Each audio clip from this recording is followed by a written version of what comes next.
Mas Andra pesan gitar keseluruhan.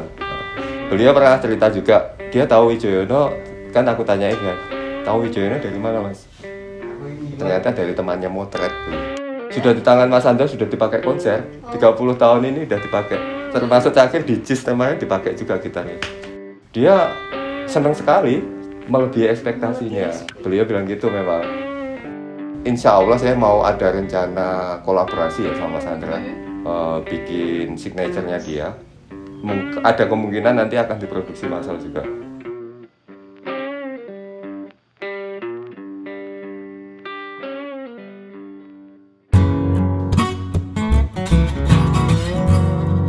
Saya Wahyu Wijoyono, owner dari Wijoyono Guitar Works. Jadi seperti yang saya ceritakan tadi, sebelumnya saya itu nggak pernah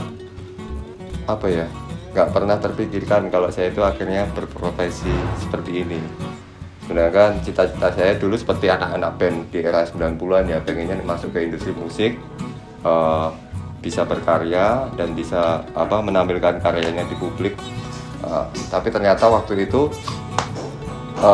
band saya kurang sukses dan akhirnya saya memutuskan untuk balik ke Madiun untuk mengawali pekerjaan baru, yaitu servis gitar itu. Itu tahun 2013. Jadi saya mulainya tahun 2013, awalnya di rumah dengan peralatan yang sederhana sekali, dengan peralatan hand tools biasa. Saya kerjakan apapun yang bisa saya kerjakan di area pergitaran lah, intinya gitu. Ya, makanya dari situ dari hasil yang saya kerjakan, saya coba posting di medsos. Waktu itu saya aktif di Facebook ya, saya posting di situ, nggak tahu ternyata responnya baik dari teman-teman musik lah, intinya gitu. Sampai akhirnya dari mulut ke mulut sampai ke artis. Nah, awalnya sih pertama kali artis yang masuk untuk servis ke tempatku itu memang Mas Eros. Waktu itu Eros Silon Seven, dia servis necknya, stangnya itu bermasalah, terus diperbaiki. Nah dari Mas Eros itu akhirnya banyak sekali, dari Mas Eros, terus Mas Adam, basisnya Silon Seven, terus ada gitarisnya Glenn Fredly itu namanya siapa, yang Andre Dinut.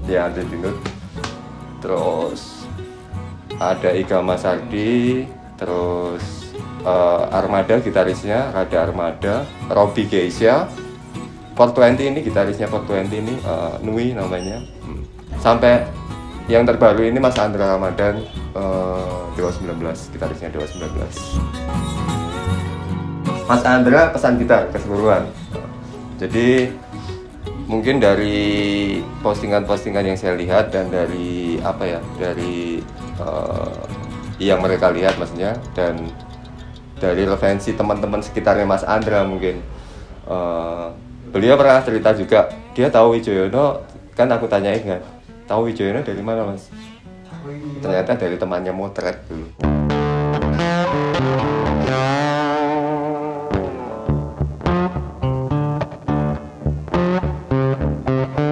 Jadi bentuknya Telecaster. Ya Mas Andra sih nggak minta permintaan yang sangat spesifik, nggak. Jadi ini sekelas Mas Andra loh ya. Kalau sekelas Mas Andra, gitaris menurutku dia itu udah living legend ya.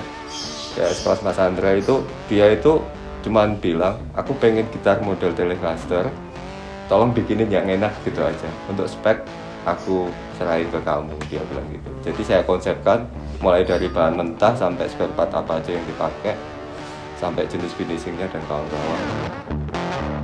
Sudah di tangan Mas Andra, sudah dipakai konser, 30 tahun ini udah dipakai. Termasuk terakhir di JIS temanya dipakai juga gitarnya. Dia senang sekali, melebihi ekspektasinya. Beliau bilang gitu memang. Karena yang gitar yang saya bikinkan buat Mas Andra itu malah ternyata lebih enak dari gitar yang dia punya gitu. Dia maksudnya dengan bentuk yang seperti itu, dia kan juga punya, dibandingkan dia lebih suka yang bikinan gitu. insya Allah saya mau ada rencana kolaborasi ya sama Mas Andra, bikin signature-nya dia. Ada kemungkinan nanti akan diproduksi massal juga. Untuk kisaran range harganya, kalau yang prototype ya mungkin yang pertama saya bikin ini nanti belum tentu juga kedepannya segitu. Jadi itu yang kemarin speknya Mas Andra yang saya bikin kisaran 17 juta.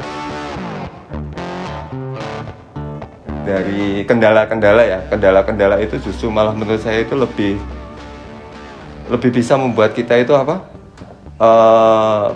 Belajar ya dari situ. Ya banyaklah kendala-kendala dalam bikin gitar, apalagi dulu awal saya bikin gitar ini kan di Madiun kan kota kecil, dalam arti kayak fasilitas beli mesin-mesin perkayuan dan kawan-kawan itu kan kayak terbatas gitu loh, Pak. Lalu saya harus pesan dari jauh, lalu kadang-kadang kalau di Indonesia nggak ada, saya pesan dari luar.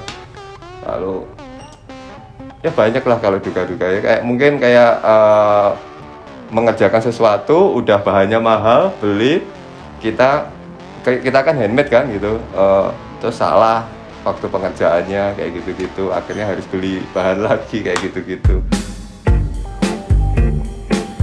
Satu gitar, jadi kita itu sistemnya per 3 bulan ya, 3 bulan itu kita bisa produksi sekitaran 10 unit. Jadi kita nggak banyak karena di sini kita memang handmade ya, masih handmade. Jadi nggak 100% kita menggunakan full mesin nggak gitu.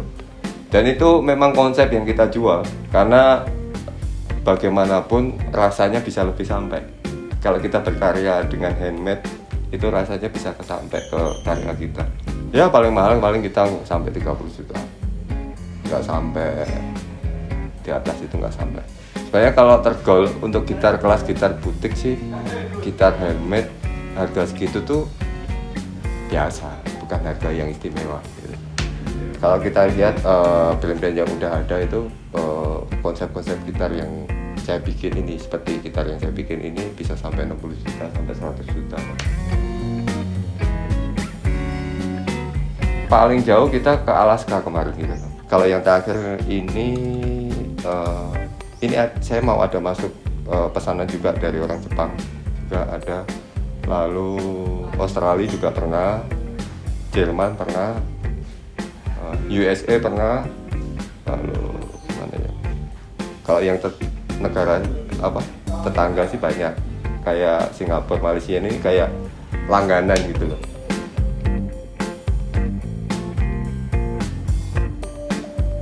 Harapan saya ya saya pengen lebih besar ya gitu, dan sekarang ini saya lagi proses ke situ ya gitu. Saya rasa banyak sih ya anak-anak muda di sekitar sini yang ibaratnya yang bergelut di seni ya, itu saya banyak. Cuman kalau untuk mungkin gitar ini lebih segmented ya menurut saya, bukan hal yang umum. Bikin gitar itu lebih segmented, jadi nggak kayak bikin gitar itu dekor rumah, bikin apa macam-macam gitu. Mungkin saya sih sebenarnya open aja, mau siapa aja yang mau datang, mau gabung silahkan aja. Cuman memang mungkin baru beberapa aja yang siap ya gitu.